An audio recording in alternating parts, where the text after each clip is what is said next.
Sa video na ito mga idolo ay gagamit ang ating bida ng YSS. My reputation is built on my bravery and loyalty. Sa early pa lang itong pani masyadong palo gustong bigyan agad ang ating bida. First blood.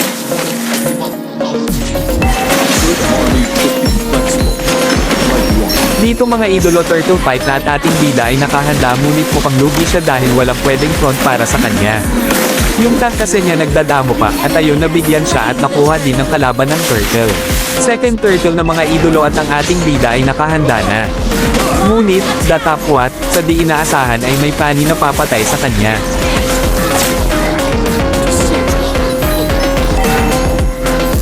At dito ang bida ay pipilit kunin ang turtle dahil eto ang role niya ngunit nakatapat niya itong lantern girl at makukuha ng kalaban ng turtle. Slain an enemy. Initiate retreat.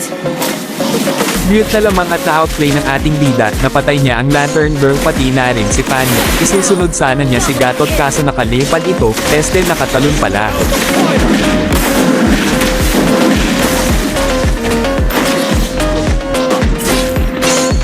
Ang ating bida ay nakakita ng low HP sa kalaban kaya gusto niya mapitas ito.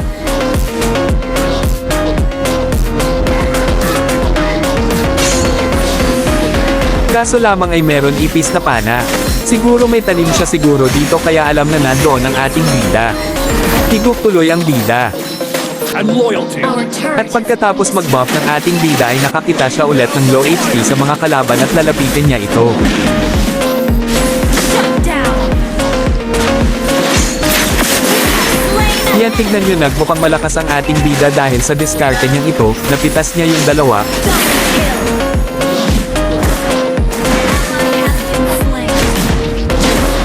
You destroyed a turret. Pero dahil sa gapa at matapo ang ating bida mag-iasim ito at siya ay mapapatay ni Lantern Girl.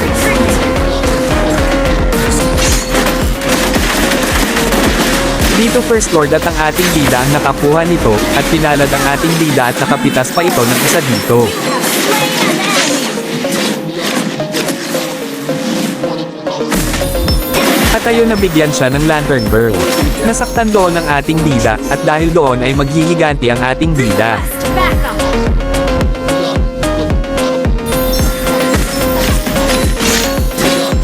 Akala siguro ng Lantern Girl ay kaya niya ang ating bida sa 1v1, napitas siya tuloy dito.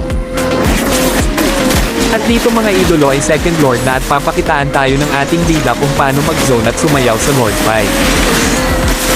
Our turret is under attack. Grabe ang galing ng ating bida dito malawak ang tingin sa mapa nakuha ng ating bida ang objective at may kasama pang gatot. Pagkakuha ng buff ng ating bida ay nakakita na naman ito ng low HP na kalaban, pipitas na naman ito. At napatay ng ating bida ang Fanny dito at nabasag niya din ang tore at mukhang mapipitas niya rin si Gatot kaka dito.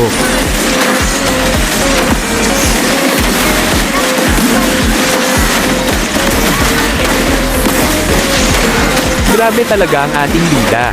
At ayun pipitasin niya rin dito ang Mustang sa unang pagkakataon dahil sa buong game ay di niya ito napatay.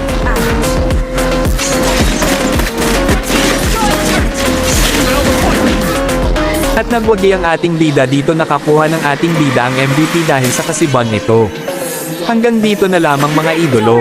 Kung nag-enjoy ka idolo baka pwede mo akong suportahan sa simpleng pag-like and share ng video ko na ito. Follow mo na din ako idolo.